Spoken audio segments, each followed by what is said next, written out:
Ita iti pakasaritaan ti Pilipinas.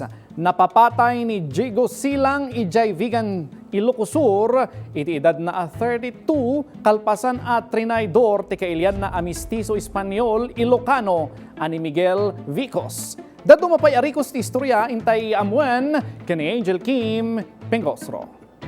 Ni Diego Silang ket nalatak a fearless leader anang indaulo iti Ilocos Revolt idi panawon nga iturturayan ti Espanya ti Pilipinas.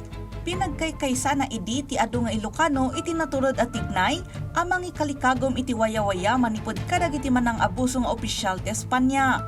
Idi panawon ang napingot ti kampanya ni Silang kontra kadagiti ganganaet ginanda ti Britanya agubaten ti Manila iti unos ti 7 a tawen. Kinalikaguman na nga iturayan kumadag iti Ilocano ti bukod da nga ili kontra iti persa ti Espanya.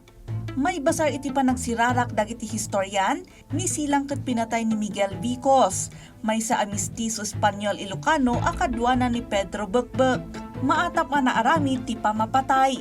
Kasukat ti gungguna nga inkari dagiti opisyal ti Espanya ken dagiti otoridad ti simbaan kadakwada. Di ipapatay ni Silang katemporaryo anang pakapoy iti revolusyon dagiti nainsigudan nga Ilocano. Saan na nagpatengga ti dangadang? Gapu takalpasan ti panakapapatay na, dagos at timakder ti asawa na ani Gabriela Silang iti liderato.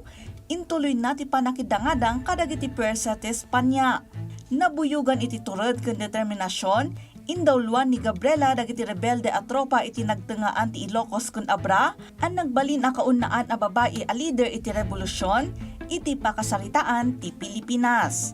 Nupay agpadaan at nagda Diego kun Gabriela Silang iti pigsa dagiti kalaban, naimarka iti pakasaritaan ti pagilyan at ipanagkitakitda kontra iti panangimaton dagiti ganganaet ket simbolo ti awan sarday a pamati ken panagtalek a dagiti Pilipino ket rumbeng nga agturay iti Pilipinas asaan iturayan ti asinuman a ganganaet.